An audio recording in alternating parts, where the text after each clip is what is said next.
lot of tricky valley framing and stuff like that. And I'll take some really accurate measurements and then go build the model on the computer and just really develop a cut list of every single stick of wood that needs to go into that roof. And most times we can pre-cut 95% of that roof on the ground.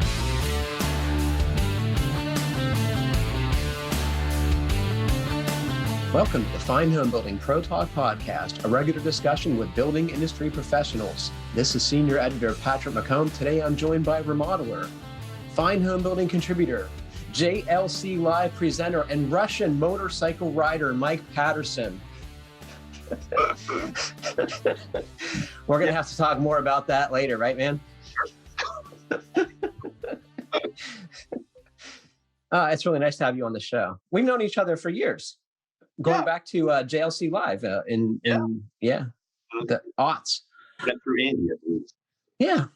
Well, it's great to have you here. Thanks for doing this. Thanks for asking. Can you please tell me what you do? You're a remodeler in Gaithersburg, Maryland for a long time. Can you talk about your business, who your clients are, what kind of projects you do, that kind of stuff? Yep. So we're a small shop. There's myself in the office, so I'm kind of the sole admin guy. And I have two guys in the field. So we do most of the work we do. I would say 90% of the work we do is for architects or architect. Really, we work with one most commonly. So most of our work is designed. We're not a design build company. And so I've worked with her, Amy, for probably close to 20 years. We've done a lot of work together. And I wore a tool belt for almost 30 years before putting my tools down about 5 years ago. And what made you put your tools down, Mike? Was it physically or was it some other reason? There's a little bit of both. I'm 57 now, or will be 57 shortly. So, wearing a tool belt for that long just takes a toll on you.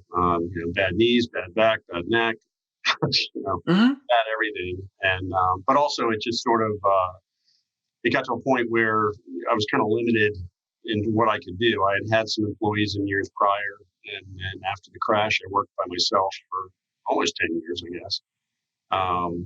And just kind of got tired of doing it alone and figured, well, if I want to make a little bit more money, I really have to bring on a couple of people and focus on being able to do some larger jobs and do that kind of stuff. So it was a conscious decision. I don't feel like I was forced out of the field, and I'm happy I did. So.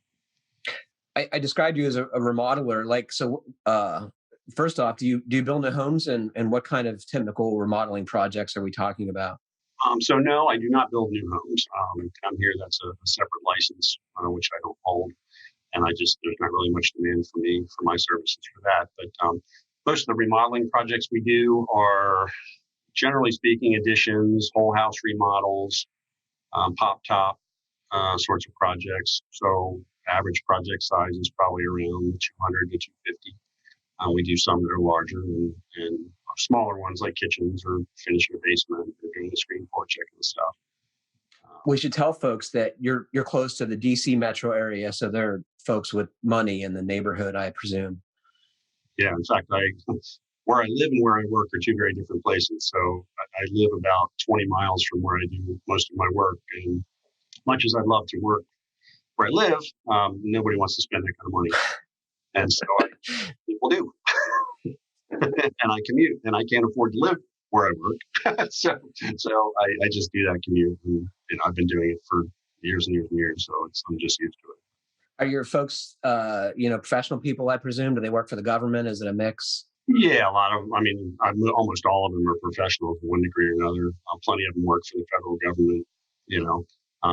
It's pretty common. You can't swing a dead cat without hitting the government worker down.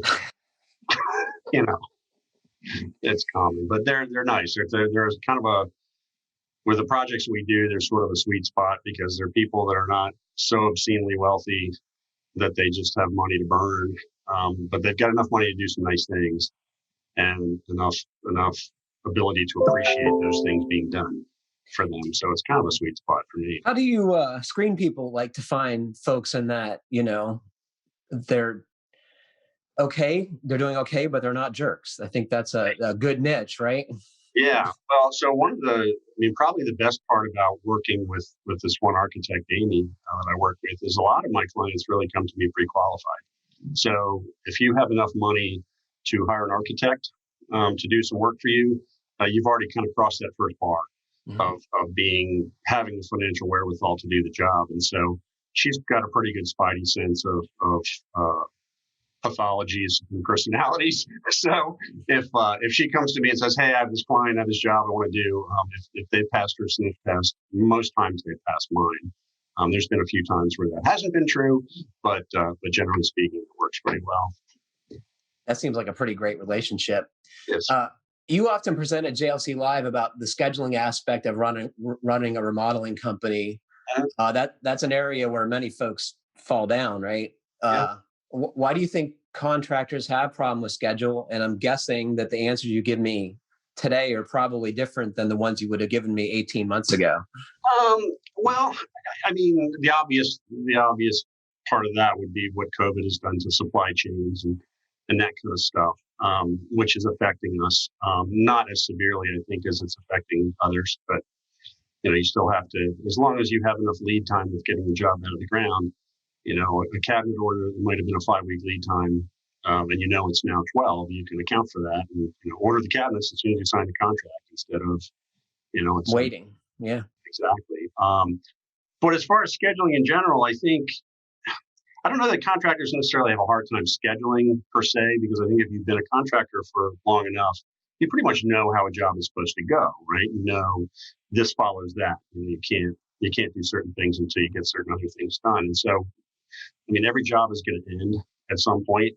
That you just will have done all the work and will end. I think what I try to impress on people about scheduling is really more the idea of you already know how to get this job done, but think about doing it in a way that can get it done a bit quicker, which will allow you to make a little bit more money, and which will allow you to kind of forecast a little bit what's coming down the road, or how to alleviate, one of those COVID-related supply issues, for example.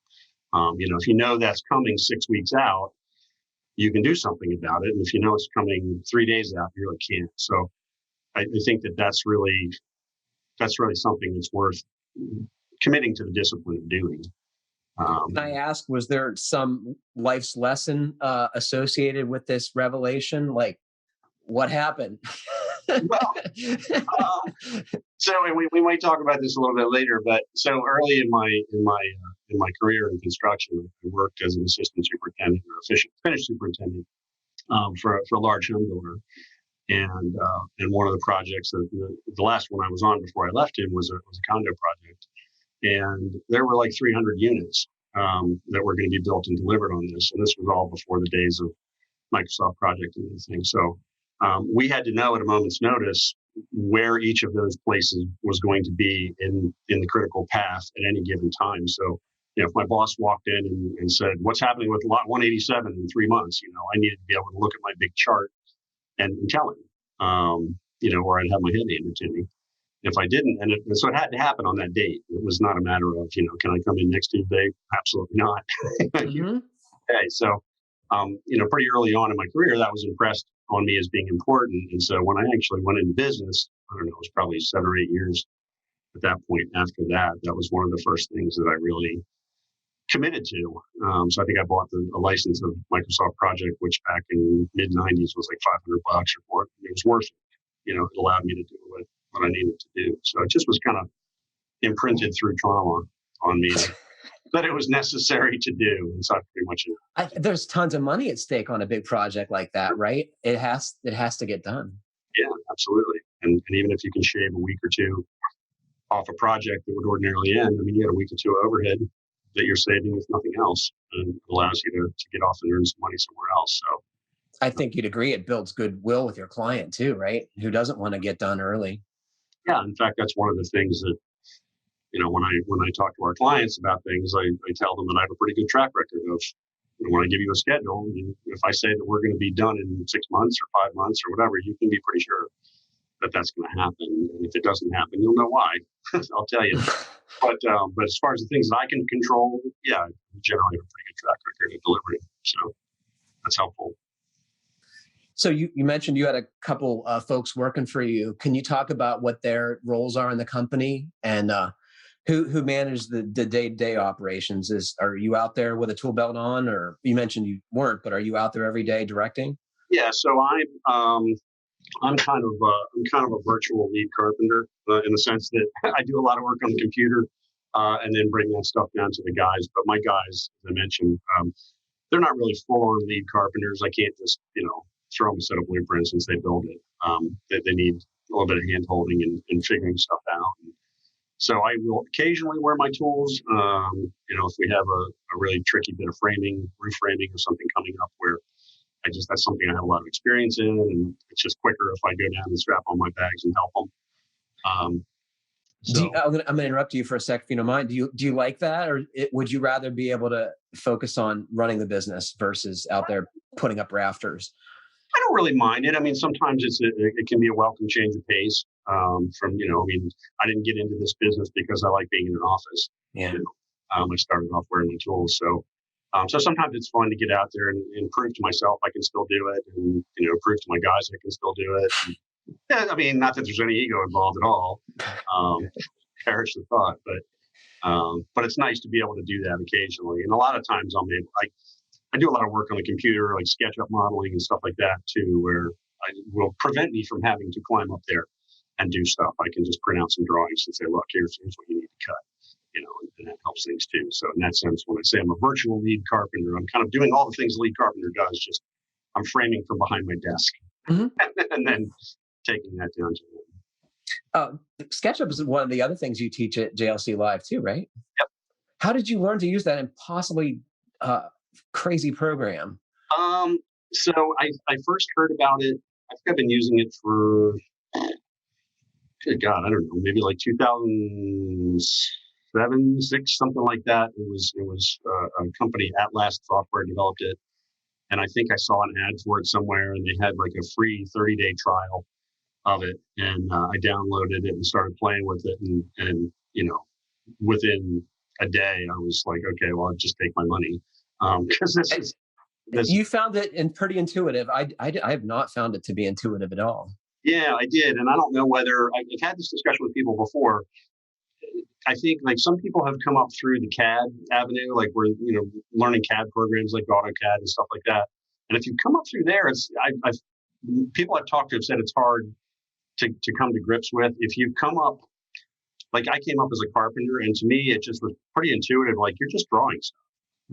You're just using a computer to do what you would normally do with a pencil. So it just kind of, I don't know, for whatever reason, it just clicked with me. And then I just kind of taught myself how to use it. And then eventually YouTube videos came out and I watched a bunch of them. But, do you help clients understand their projects with SketchUp drawings too? I do occasionally. More often it's used internally. So because I'm working with an architect, so she's doing all the drawings and elevations and stuff. She'll sometimes ask me if there's something that's very difficult to render in 2D. She might ask me, if I wouldn't mind putting together a little SketchUp view. But more often than not, I'll do stuff like take really accurate measurements on a project, like we're doing one right now. Had a lot of tricky valley framing and stuff like that, and I'll take some really accurate measurements and then go build the model on the computer and just really develop a cut list of every single stick of wood that needs to go into that roof. And most times we can pre-cut 95% of that roof on the ground and just throw it in like Tinker Toys. So that's what it's really most useful for me. It's just kind of, it's like a force multiplier for me. It allows me to be a framing carpenter without being a framing carpenter. Sure. You're building it before you're building it, right? If it won't go together on paper, it's not going to go together in the field. And you just have to take accurate measurements, which I do, and I have to get my laser level and laser distance meter and all that stuff. But if you put together an accurate model, it really is a lot like Tinker Toys. I think you'd agree when I say subcontractors can make or break a small construction business. How do you find good subs and keep them happy without having them get too comfortable and overcharge you? And is overcharging really even a concern? Is that something we should be worried about? Well, so to answer the overcharging first, no, it's not a concern for me. I've had a couple subs over the years that started to get ridiculous, and I've just, they're not on my team anymore. Yeah. But in general, like a lot of my subcontractors, I was thinking about it today. Some of them I've worked with for nearly 30 years, even before I went into business. There were subcontractors working for the contractor I was working for. So like my plumber, my painter, my floor guys, my drywall guys, these are guys I've known for 30 plus years. In fact, my plumber, his son and my daughter were born within a month of each other. They're 26 now, and he's working for his dad. So that little team is really great to have. And then other supporting subs, electricians I've gone through a few of over the years, tile guys, a few, although the one I have now I've been with for about 10 years. Mostly we get along kind of like family. I mean, my guys get to know their guys. So when they show up on a job, it's like old home week, hey, how you doing? And we respect each other. And one of the things that's worked really well for me and why I think I get along well with my subs, not only I pay them promptly, of course, which is the bare minimum, but I let them make money. I want them to make money. So, I want my jobs to be ready when they show up, and I want all the layout stuff to be done and the questions to be answered so they don't have to have their guys spinning their wheels. And I think they appreciate that, that they can just come in and get done what they have to get done and get on out to the next one without really losing their butt. Do you have them help you bid projects? I mean, do you give them sets of plans and ask them, what is this going to cost? I'm sure you do.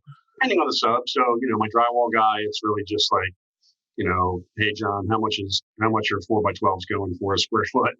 Uh-huh. I can just kind of count that up. But yeah, my plumber, absolutely. I give them plans, floor guys, everybody else, I'll get a price from them, and they're pretty good about honoring it. They don't ding me to death with change orders and that kind of stuff.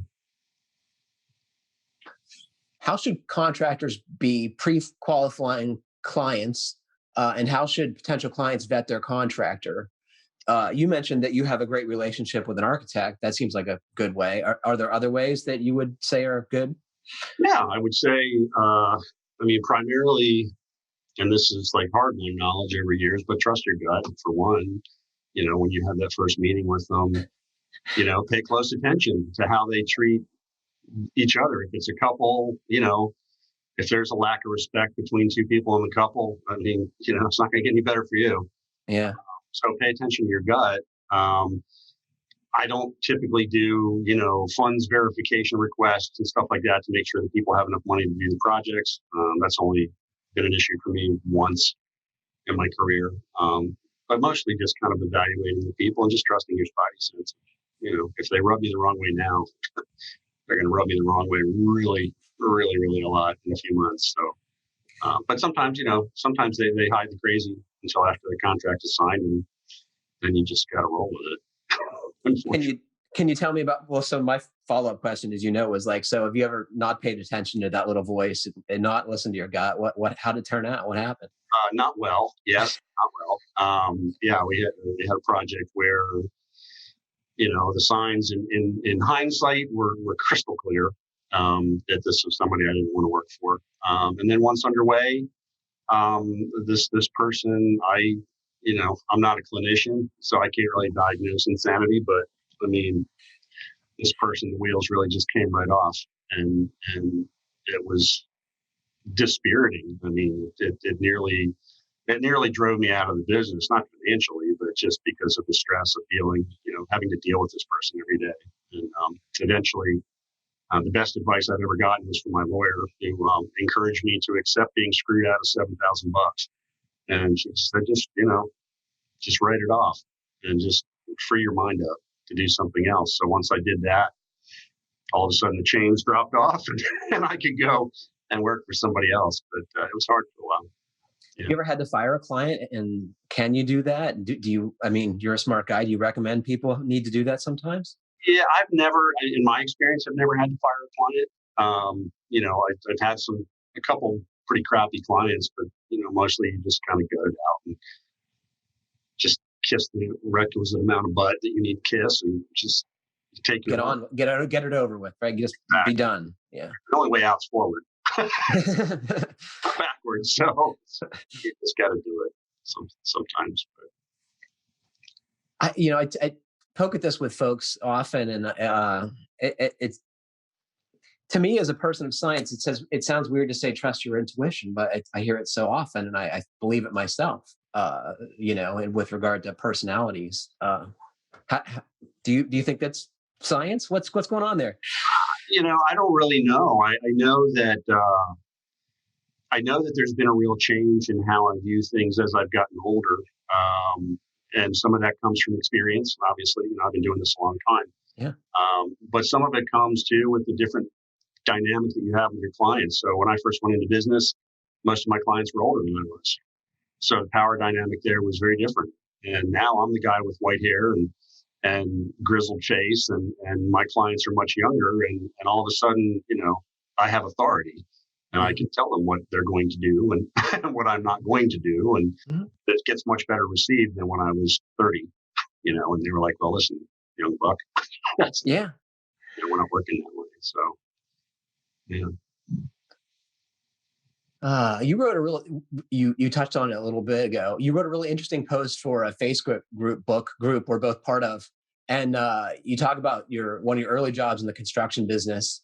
Can you please talk about that condo project a little bit more and what led you to go into a different direction and ultimately start your own remodeling company? Sure. So when I got out of college, I really didn't know what I wanted to do. I had some ideas, maybe something State Department, stuff like that, but I needed a job. And so my dad was an architect and his dad was an architect and my mom's dad was a builder. So between all of them, there were contacts, and my dad had a friend that, had need of a helper. And so I signed on with him. I was doing historic preservation work, which was interesting and fascinating, but did you have any chops? Had you done any of this work before? Other than, building, typical kid projects and tree houses, that kind of stuff. But no, but prior to getting out of college, no. Interesting. So I worked for that guy for a while, and then I kind of thought, well, geez, I have this college degree. I should probably be managing people, And so this builder had a position open for a finish superintendent, and I thought I'd go give that a try, which is to the total opposite end of the spectrum from being a remodeling or historic preservation remodeling, apprentice. You're slamming up trim and condos, from what I understand, right? Right. So I go to work for this builder, and I'm not a hands-on builder. I mean, I'm a superintendent. So I have to, when the house gets closed in, when the drywall goes up, the house becomes my responsibility. So I need to supervise all the subs, get it finished, and everything. And it was was my first real experience in corporate work, because this was a big corporation. I mean, probably several hundred people for this builder, and it was draining. It was, I think at the time I was making, I don't know, 22 grand a year or something, and thought I was rich. But I was working probably 60 hours a week or close to it. Show up before dark and then leave after dark, and half day on Saturdays, and just a very fast pace of delivering. Eventually the project I ended up on was this condo project, and we were delivering 3 of those a week. So that's a pretty stiff pace to get through for an experienced person, much less someone without a ton of experience. And it got really stressful. And the on-site boss, the project manager there, was just this real old school, no nonsense, tough kid kind of guy, and he just drove us hard. And so it got to a point where I was thrown up in the bushes in the morning, and I get this little nervous tick that I still have to this day. When I get stressed out, I start to twitch a little bit, and it got to a point where I couldn't do it anymore. So I went in one morning and told him I was gave him my notice, and he told me, at the time I thought it was kind of insulting, but he said, I think you're not suited for this. You're better off in home improvements, which he just kind of said with a sneer, or at least that's what I perceived as a sneer. And I thought, well, that was not a really nice thing to do. But then I ended up going directly to work for one of our framing subs, that framed for that company. And I spent the next couple of years just framing houses and trimming the inside of custom homes. Totally different. Did you like that work? I loved it. Yeah. That was where we were a crew of about 5 guys. And I bet you learned a lot. A ton. Yeah. Yeah. That guy that I worked for was very, very willing to teach, very happy to teach. And I was happy to learn. So yeah, it was really just terrific time. My brother had gotten a job with him there too. So he and I worked together, and then eventually went into business together after that. So it was, but yeah, it was tough. In the first probably 4 years of my career, I was kind of hopped around trying to figure out, what I was really suited for. And then eventually when I got into remodeling in the late 80s, then it made sense. I discovered that I really liked working on old houses, and so what little experience I had from historic preservation work, some of that came back to me, or at least the interest part of it came back to me. And then all the scheduling stuff I learned doing condos, that came back to me, and so all of it served a purpose. It all kind of led me to remodeling, and I think it's where I'm most suited. It's where I'm happiest. So you just hung out a shingle? How did you get your clients in the early days? I mean, that's, I think, a hard thing for a new contractor. You take on jobs you probably shouldn't. You take on clients that anyone you can get, right? So I went to work for a local remodeler and worked for him for about 6 years as a lead carpenter. And during the time, my brother worked with him for a little while too, and then ended up going to work for somebody else. But during that time, so that would have been from, I don't know, like 1990 to, we went in business in 96.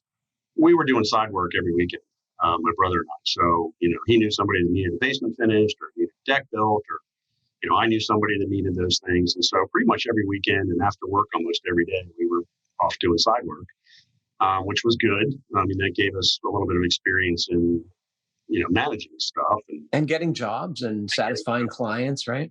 Growing our client base, and then and saving money too, which was nice. And then the guy that I was working for, he did work for a number of local architects who I got to know as a lead carpenter, because they would come on the jobs, and I would be the one they'd be talking to about stuff. And so we got to be friendly. And so when I left that builder to go out on my own, a couple of them, just told me, "Hey, we'd love to talk to you down the road at some point." And it was a little bit of an issue at first with my ex-boss. Felt like I was stealing from him, but I think we got that sorted out. And so I ended up doing jobs for several of those architects. And then what finally got us into business, or deciding to leave and go in, one of the guys that we did a lot of side work for was doing a bunch of work down in Mount Pleasant, which is a part of DC, the neighborhood that was up and coming. And so we had done a bunch of side work for him, and he just had a big project coming up that was like, just going to be far too big to side job. And he said if we were willing to quit our jobs, he'd pay us well to do it. So we just took the leap and did it. So I went from the job that I was running when I left the one contractor. On my last day of work, I was hand carving a gable sunburst bracket out of mahogany. And the next Monday, I was kicking 6 crackheads out of a house in DC, getting ready to do that. And I thought, my God, we're late doing it. So were you all tooled up and ready to go? Well, you must have went to the tool store and had a ball. Like, how'd that all work out?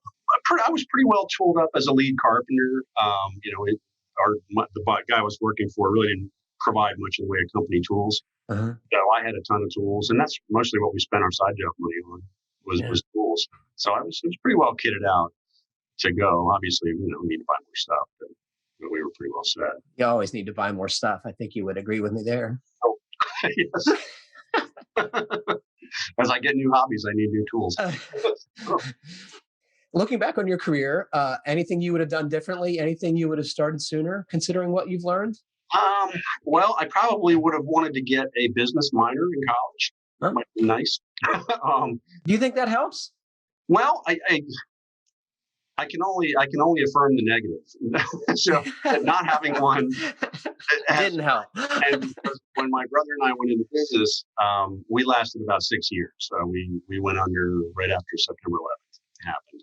So we were in business for about 6 years, and neither one of us knew anything about being in business. I mean, we just assumed that, well, if you had jobs, you were going to have money, right? That's if we charge them $45 an hour, instead of 20, we're gonna make a living. And by the time I figured out that was just woefully inadequate. The ship had already begun its death plunge. So it was just kind of like when September 11th happened, they just, we didn't have any choice but to just go under.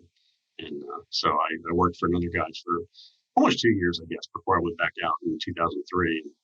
In that intervening time, I read a lot about business and how to interpret balance sheets and P&Ls and, all that kind of stuff. So when I finally went back out again, I was a lot better prepared. Any materials you'd recommend for folks who are trying to school themselves in running a remodeling company? Oh, well, I don't have the exact titles, but there's a couple of books by Dave Gerstle. One of them, I think, is running a remodeling company, and he put out another one a couple of years ago. Know Your Numbers. Know Your Numbers, yep. And so those were very good. Early on, there were a lot of books by Linda Case and Walt Steppenworth, who I met a couple of times. His offices were right in the neighborhood where I did a lot of work, so I used to stop by and get the home tech manuals from him, and he was a really incredible resource. But those are like the David Gerstle book probably is the one that resonated most with me. And then of course, that was all sort of, now you have the internet, so I mean your opportunities to teach. There's no excuse. Well, yeah, I mean, there's no excuse here. It's just you have to know what you don't know. So I would say, that's the big thing. Is just you don't know you're ignorant. So. Here we go. Do you still like being a contractor? Would you choose a different career path if you had to do it over again? I still like the business I'm in. I don't always like being the business person. I don't really like bidding and estimating and all that kind of stuff very much. And you have to get good at it also in order to not get crushed. But I still like what I do. I think I'm well suited to it. There's a lot of problem solving, a lot of spatial problem solving, which is appealing to me. I think when I'm able to retire in 10 years, I'll be happy to retire. Mm-hmm. I'll miss it, but not. I don't think I'm going to be mooning over it. It's been a good way to make a living, and I'm glad I'm able to do it. But it's not my dream job. No. What is your dream job? Geez, I don't know. Fine Homebuilding editor? It's not that glamorous. Yeah, well, it's funny you mentioned that. I some years ago when I first got to know Andy Engel, and we got to be friends and stuff, and that was the first time I'd ever had like a peek inside Fine Homebuilding. I've been reading Fine Homebuilding since 1982 or something like that. So to me, looking at Fine Homebuilding was like Valhalla. It's like, oh wow, this is just amazing. And Andy's saying, it's a job. It's like, and he's always telling me that, man, I really miss carpentry. And I wasn't like, it's a job, Andy. Yeah. So the grass is always greener. But no, I think, if I had to do, like when I retire, I think I would like to do something maybe having to do with teaching kids, carpentry and stuff like that. It's kind of a low stress sort of where I don't have to deliver projects all the time. Yeah. I can kind of take the parts about the business that I enjoy and just kind of make those pay me fair money. That sounds nice. Yeah. It really does. Let's hope. What should someone who's considering starting a residential construction have in place before diving in? What do you see contractors struggling with often? Well, like the joking answer is have a wife that has benefits. that's kind of not joking, right? It's not. It's not. My wife works for the federal government. She gets great insurance and all that stuff, and it's stuff that And that's a model that so many people I know have. Their wives are teachers, or their husbands are teachers, or they work in business, whatever. Yeah. Yeah. So that aside, I would say, if you want to become a carpenter, God bless you, jump in and just read everything you can get your hands on and be excited about it. It's kind of hard seems like it's hard to find kids that are really excited to do that. But to be a contractor, I would say before you hang out your shingle and really go into business, learn about business. Learn what a profit and loss is. Learn what balance sheets are. Learn the discipline of budgeting, things like that, and then really importantly, get involved with the local trade association. So shortly after probably a year after we went into business, I joined NARI. And that was What is that, Mike? I have to ask, what do they do for you? I've heard mixed bag with trade groups and trade organizations. So for me, the real value, what's changed over the years, but when I first joined, I was with a lot of guys or rubbing shoulders with a lot of guys who've been in business for 20 years, 30 years. So they were where I am now. And as someone who really didn't know much, they were really generous in giving me tips and saying, hey, these are things you want to think about. One of the classes I took was a certified remodeler class. And the people in the class were all guys that, there were like 3 or 4 of them that were running seriously heavy hitter firms in our area, who were just taking the class really just to get the certification, the letters behind their name. I'm not sure they needed the class. They probably could have taught it, but they were a phenomenal resource to just, have a beer with and talk over things with. Several of them were like informal mentors to me over the years. And then as I've gotten more experienced, I've been able to repay that favor to other younger guys, coming up and being able to share some of the stuff that I've learned. So that was the primary value of NARI to me. It really wasn't so much awards or anything like that. It really was just kind of a really generous group of people who kind of took the attitude that if everybody does well, then the industry, if the industry does well, then everybody does well. So they didn't view each other as competitors. They really view each other as colleagues. And so that was huge. And it also, owning a business can just be something that's very isolating at times, where you feel like the problems that you're having are all your own. Nobody could ever possibly have this problem that you're going through. And so to have that community where other people have had the exact same problems as you have and have solved them is nice. Things like early on the Fine Homebuilding chat room or the forums, way back when, JLC's forums, a similar kind of ethic there among people, just being very willing to share what they know. And so that just helps to know that you're not alone out there, that there's resources available to you, and all you have to do is reach out for them.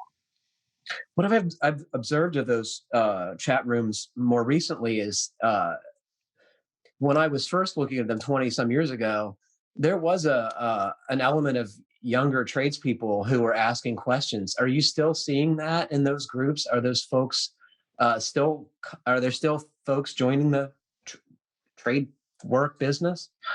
Yeah. I'm not really on the Fine Homebuilding or JLC forums anymore. They're kind of defunct, but like the building knowledge group on Facebook, I don't know how old everybody is on there. There's obviously a lot of old. They seem pretty old to me, but maybe I'm wrong about that. I think the average demographic probably does skew a bit older, but there's a couple guys on there who are younger, in their 30s and stuff that are, I think, are picking up a lot from it. And the same sort of behavior happens there as happened on the forums. People are really pretty generous with their time. If you get all puffy about something, you're going to get smacked down.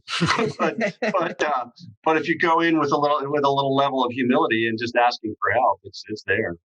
They're very generous. Absolutely. Yeah.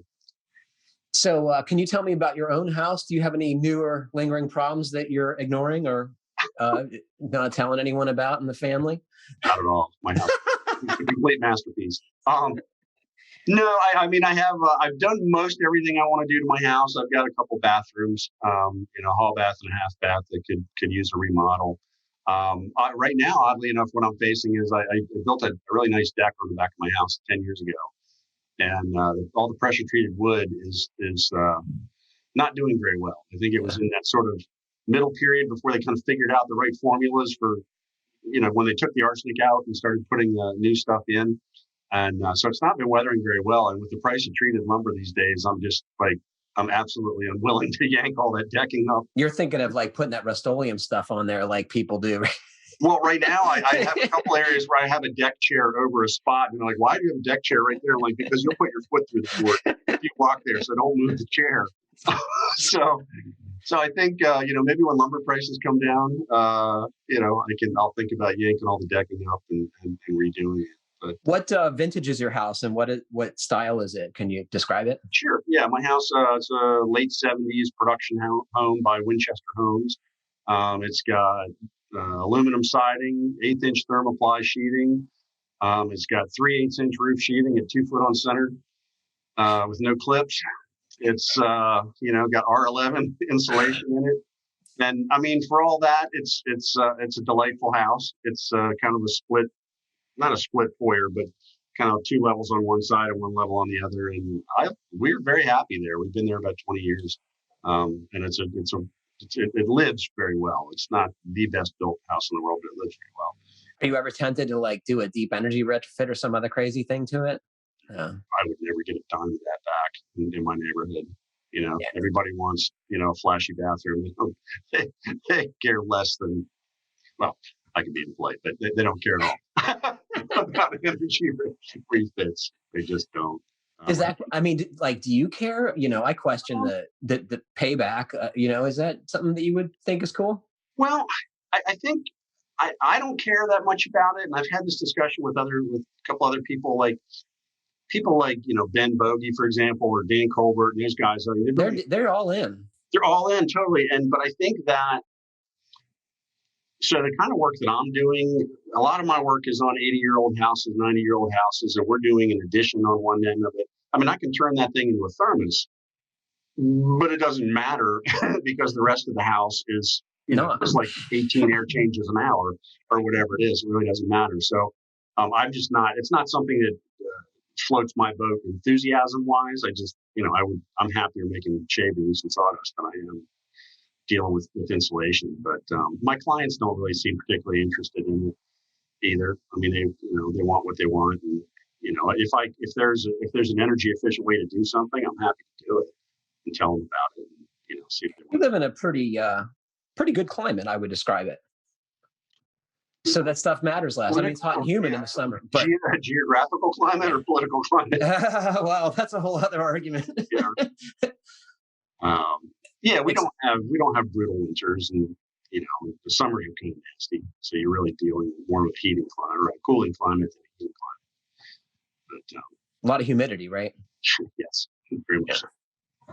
So I wasn't joking about the Russian motorcycle. You are the only person I've ever met that has a Ural. Did I say that correctly? I think so. At least I think the Russians actually say Ural, but I don't know.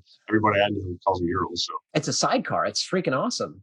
I love it. Yeah, we got it because it's the only way I can get my wife to ride with me. I have a. She insisted you buy a Russian motorcycle before she would ride with you. No, she didn't. But I have a Suzuki, the 2-wheel Suzuki that I rode and crashed a couple times a few years ago, and she was like, "There's no way in hell I'm ever getting on the back of that thing with you." Absolutely not. And so I saw these things on YouTube, and we went up. There's a dealer locally, and we went and looked at it, and she looked at it and said, "Oh wow, this is kind of nice." And then it's like, "Well, does that mean we can buy it?" She's like, "Yeah, if you want to." I'm like, "Say no more." So yeah, it's been great. It's very old school. Like, when was that thing designed? It is based on a World War II era Russian Army motorcycle. So it doesn't go. The joke is, it doesn't go very fast, but the joke is it only needs to go as fast as the Soviet Army division goes, which is about, so I can get it up. It'll get up to about 70, but it's kind of a white knuckle experience. It's really happier at 50, But, it looks like gobs of fun, I tell you. It's got 2-wheel drive on it, so that's kind of cool. Sidecar wheel, there's a lever you can engage to drive that. So it's off-road. It's kind of a beast. That's when you're stuck in the Balkans. You can get out of there. Exactly. You can follow mortars around wherever you want to do. Fantastic. Yeah. Well, Mike, it's been a pleasure talking to you. Is there anything you'd like to ask or tell our audience before we part company? I'm not really. Just glad it's nice to be asked. I don't know if I'm a typical late 50s business owner or not, but happy to talk about what I do. I think your experiences aligns very closely with a lot of folks who listen to this show. So thanks very much for being on. Well, thanks for having me. It's a pleasure. Well, unfortunately, that is all the time we have for today. Thanks to Mike Patterson for joining us, and thanks to all of you for listening. Please remember to send us your comments, questions, and suggestions to fhbpodcast@taunton.com. And please like, comment, or review us however you're listening. It helps other folks find our podcast. Stay safe, everybody. Keep craft alive. Happy building. Thanks very much, Mike. Thank you.